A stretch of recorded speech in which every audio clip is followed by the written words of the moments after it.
Hello everyone, welcome back to another video about Noun Town. Today is the day we finally talk about some other helpful ways to break down nouns in German. In my first review, we focused on the phonographic side of German, mainly because the connection between letters, letter units, and sounds in German is pretty straightforward and consistent. At the beginner level, one of the key tasks is getting used to how letters, letter units, and sounds match up. That's why we shouldn't separate letter units in the middle or mix them up between syllables, like combining the end of one syllable with the start of the next. But today, we are diving into how to break nouns apart based on suffixes and pseudo-suffixes. This kind of separation might not always match up with the syllables, but it can really help players notice patterns, especially when it comes to gender assignment.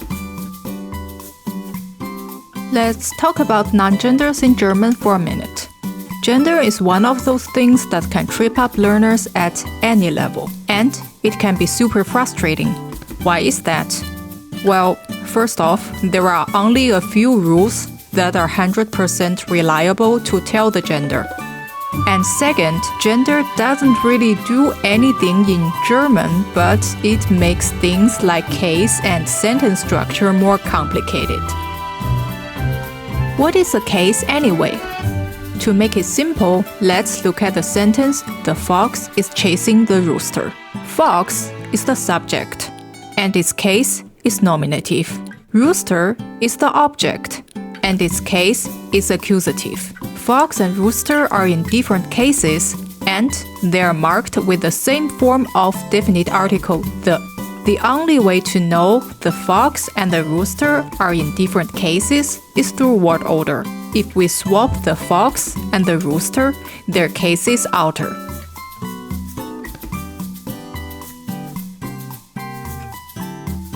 In German, it's a bit more complex. In German, we can use different forms of the definite article, so the word with the same function as the in English, to show the case. So the fox is chasing the rooster in German is Der Fuchs jagt den Hahn. If you swap der Fuchs and den Hahn, the meaning stays the same. However, if you change the articles, it's like changing the roles of the rooster and the fox. German has 4 cases, and masculine nouns like Fuchs and Hahn have different article forms depending on the case. If German didn't have gender, the articles for each case would be simpler. We will only have these 4 forms, and they are actually enough to mark the 4 cases. But because German is a gender language, you end up with a huge grid of articles for gender and case. Add plural forms to that, it becomes even bigger. These can feel like a vicious circle for learners. If you want to build a sentence, you need to express the case. But to express the case, you need to know the noun's gender. And how do you figure out the gender? Well, there are only a few rules you can fully rely on. This means you cannot build a sentence. Depending on which linguist you ask, there are over 20 rules for determining gender. And every single one of them has exceptions. But here are the 5 main rules that come up often. First, the final schwa rule. Second, the pseudo-suffix rule. Third, the suffix rule. Fourth, the one-syllable rule. Fifth, the natural gender principle.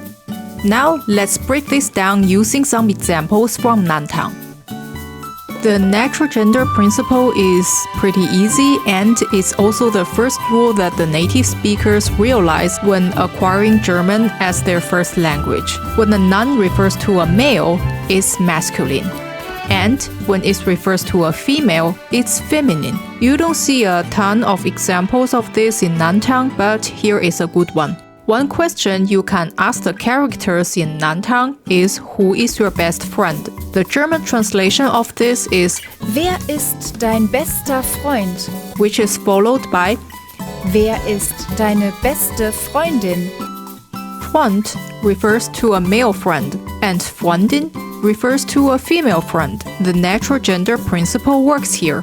Freund is masculine, and Freundin is feminine. The reliability of this rule is almost 100%, except for words like das Mädchen, which is neuter, but more on that later. Next up is the one-syllable rule. This rule only applies to nouns with one syllable, and the noun has to have a consonant or consonants at both the beginning and the end of the syllable. A good example from Noun Town is Teig, which means dough. It starts with t and ends with k. Other good examples are Fuchs and Hahn. About 1/4 of the basic German vocabulary consists of words like this, and around 50% of them are masculine. There are exceptions too, of course, like das Mehl and das Salz. So while this rule isn't super reliable if you are going to guess, masculine is a decent bet. The suffix rule is probably the most reliable for figuring out gender. In Noun Town, there aren't a ton of suffixes at the A1 and A2 levels, but we do have some examples like Heizung and Zeichnung. These both have the suffix ung, which is 100% reliable for feminine nouns. Other reliable suffixes include heit and kite, both feminine, and hin and line, both neuter. That's why Mädchen, so girl, is neuter. While nis and tun are mostly neuter, there are exceptions like die Erlaubnis, which means permission, and der Reichtum, which means wealth. Then there's the Schwall rule, which applies to nouns that end in the Schwall sound, like Fliege or Stechmücke. Nouns that follow this rule are over 90% likely to be feminine, and the chance they are neuter is almost zero, unless it's a non-German word, so a word borrowed from other languages. Finally, we have the pseudo-suffix rule. A pseudo-suffix looks like a real suffix, but doesn't attach to a meaningful root word. If you compare Heizung with Löwe, well, you can see that the suffix ung is attached to the meaningful root heiz. However, in Löwe, you cannot find any meaningful root. Common pseudo-suffixes include ar, al, and an.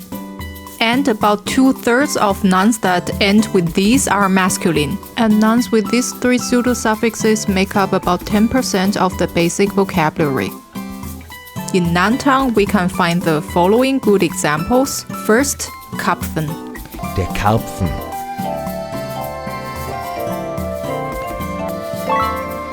As you can see, this noun is splitted between f and an.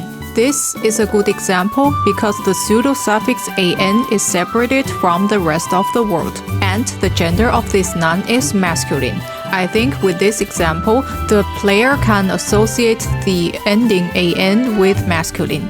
And another good example is Kragen. Der Kragen.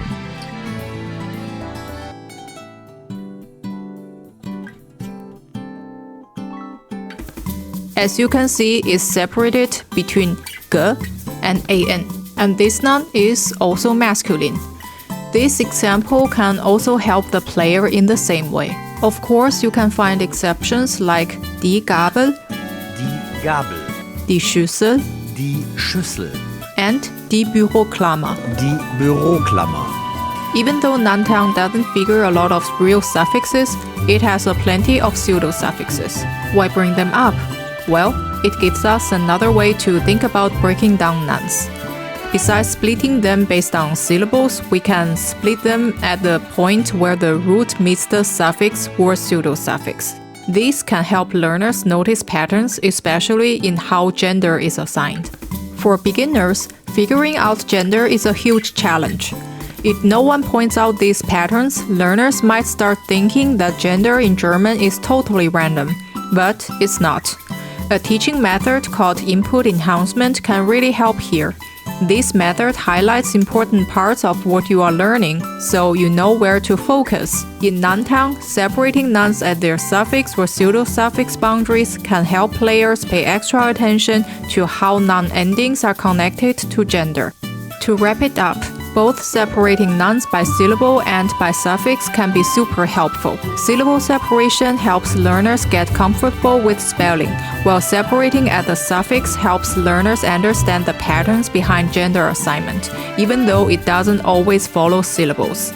That's for today's video. I hope you enjoyed it. Stay awesome, and I'll see you in the next one.